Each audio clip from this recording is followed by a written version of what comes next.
Hey there, welcome to How to Become a Six-Figure Coach with all of the training you'll ever need to be a world-class coach. All that we ask is that you subscribe to the channel and enjoy your video.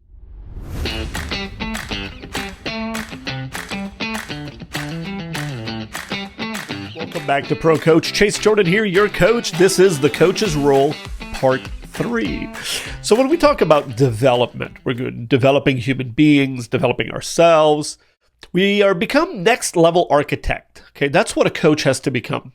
Bringing everything one level up and one level up. And we architect this with our tools and our experience and our ways of the world. But most importantly, we use those tools to extract architecture out of our client.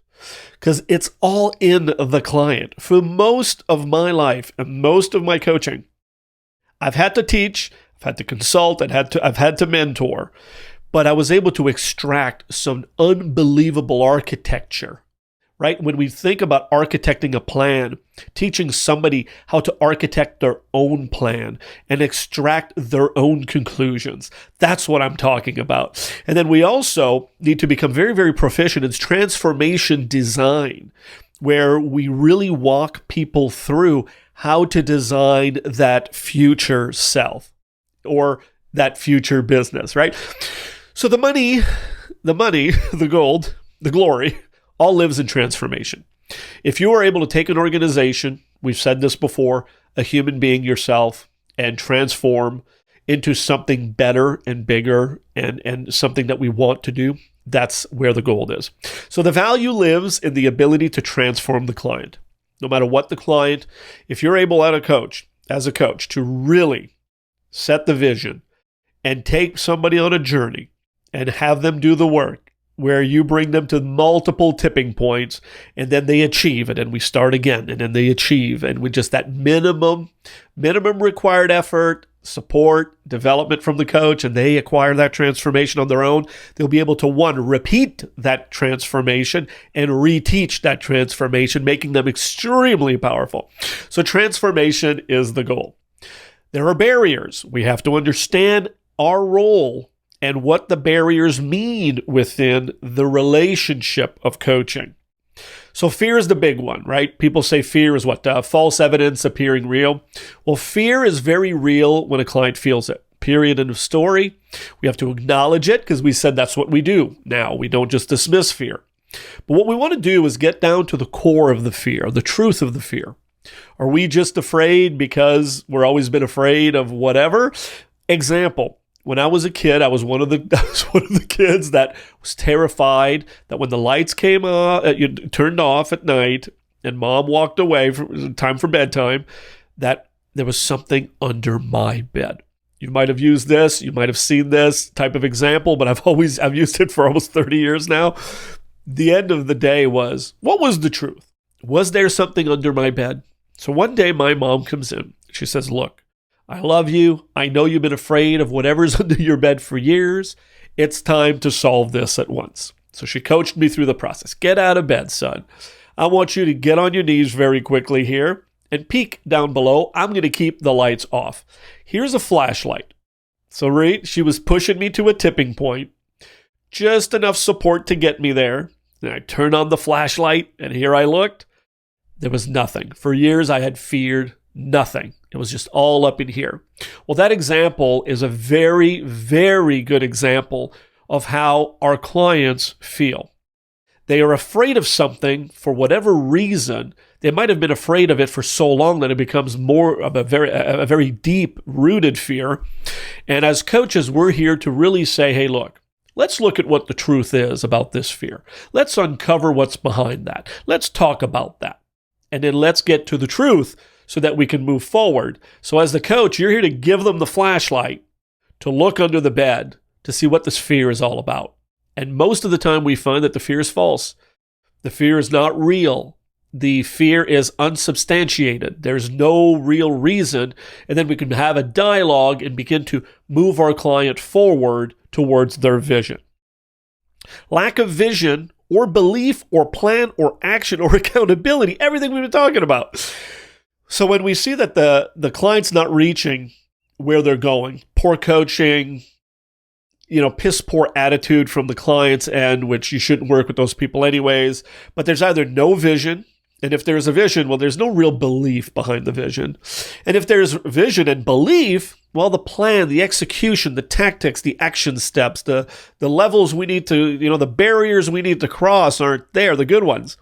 And so we get nowhere. Well, if there's vision and belief and a plan, well, then there's no action, right? If we haven't gotten there, those barriers, and they exist. And every step of the way, we have to ensure that as a coach, we are making sure that we support and develop our client forward. And then if there's a vision and a belief and a plan and action, make sure there's accountability and responsibility. We're going to talk all about that system and process as a pro coach you need to master. So solutions to all that. Guided acclimatization. We acclimate. As human beings, I've said this story before, I used to play in negative 30 weather, and we used to literally start freezing for the first minute, and then we just start moving, and we start building snowmen or forts, and next thing you know, we're playing in a very, very cold situation. But there are ways to guide your clients through those barriers, and you're going to learn all about that. But at a high level, I want you to understand, what do we do with all that? Well, we have solutions within Pro Coach. They're evidence-based. They work like a charm, and you're going to know them by heart, and you're going to be a practitioner of them. Number 2, confrontation mastery. Many times, as I spoke in the last slide, we have to confront the truth about whatever barrier is in the way, whatever fear is in the way, whatever mental block, physical block is in the way. We begin to really identify what those root causes are of those beliefs, why we're there. Now, this may sound like out of our scope, but isn't that therapy? No, we don't go into deep psychosis here. We're just going to expose and confront, and we have to be master at confrontation, but in a friendly, professional-friendly, a professional coach kind of way with a great positive attitude, because we know how to do that. I'm going to teach you all about how to handle the different scenarios. Guided acclimatization is very, very important. So we all acclimate, but we forget. So you're going to find that your role is to really stand firm on the fact that, look, client, you've been through things in life. I know X, Y, and Z. We talked about this last week, the week before.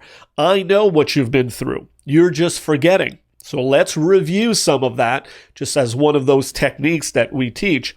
Humans adapt even when we don't want to. Humans are dropped in environments that are inhumane and acclimate, in prisons where they didn't belong, in climates where they thought they'd never survive, through heat and cold, corporate cultures, home lives. I was severely beaten and abused as a child. I don't want to freak you out, but I was. And somehow I thought that was normal. I acclimated. We just forget that as humans, we can push way, way farther than our comfort zone, and that discomfort's not going to last. We're going to push through that, but we have to become professional coaches that help remind the client that. Get to those root causes, identify the truth, identify the fact that we've been there, so you guide them through the journey, and we're going to share those tools with you. So pain, fear, anxiety is all temporary. You've been terrified, but you're not right now. You've been hungry, but you're not right now. You've gone without food for a long, long time, and you didn't die, right? So all of this is temporary feelings. It's all in the mind, sometimes deep, deep in the mind. Therapy is required, but for our purposes, we really start to guide the client down the road, right? Down, you could call them steps, down the road, down the path, down the journey. And we have to become masters at that. So confrontation mastery, all right? I'm not talking physical or argumentative. We don't scream.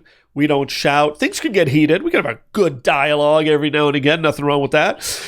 So the ability to confront the truth, you'll find that with many good clients, the truth is it hasn't been uncovered. Why are they really upset? Why is that really a barrier? You said this. Why in the world would you think that way about your spouse? And we really start to unroot unroot these things, okay? But we have to do it in a way where you don't get fired, because we've had coaches get fired for no reason, and it was because they just went at it a different way. And in the questioning part of the program, we're really going to learn how to ask those great questions, how to have a good, see how I am right now, that really nice demeanor, that great tone of voice, building that trust, building that relationship along the way. So when you have those moments where you really got to say, hey, can I challenge you on this? I'm going to challenge you on this. Let's dig a little deeper here. And you have to be able to do that as a great coach. And when you build that relationship, it's actually very, very simple. Utilization of process. So there are processes to get down to root causes, root cause analysis, 5 whys. And I'm going to personally train you in all those techniques so you can really get to the root cause of in your life, but also in your client's life, your family, your kids, all that good stuff, right? Coaching is good in every step of the world, whether it's the corporate world, the home life, or in a client-coach situation. Esteem to move forward. We, as coaches, have to have the self-esteem to be able to do everything I've been talking about, and Pro Coach will give you all the tools and esteem and skill to give you that really powerful self-esteem. But we also have to start working on the client's self-esteem so that they can also start self-confronting and really going, what's here? What's reality? What's happening? And we're going to dive deeper into that. So the ability to guide, to build confidence in your client, we do that through believing in them, great evidence-based tools and action steps. That's how we do it. We show them how qualified we are. We become that role model, that leader. We build that trust. Trust is speed. And then we build the ability within our client to become that person, that role model themselves. In many ways, we transfer a lot of our skills to our clients. So that was part 3. We covered a lot. So don't panic. The videos are yours forever. You can totally go back and rewatch them. For now, keep moving forward. This library is a resource, the most advanced resource for coaches. You can go back and forth and really dive into the material. So hopefully you took great notes and hopefully you absorbed some of this. We're going to keep talking. The journey never ends, right? The coach's journey never ends, especially the professional coach like you're working on becoming. I'm Chase Jordan. I will see you in the next video. Bye-bye.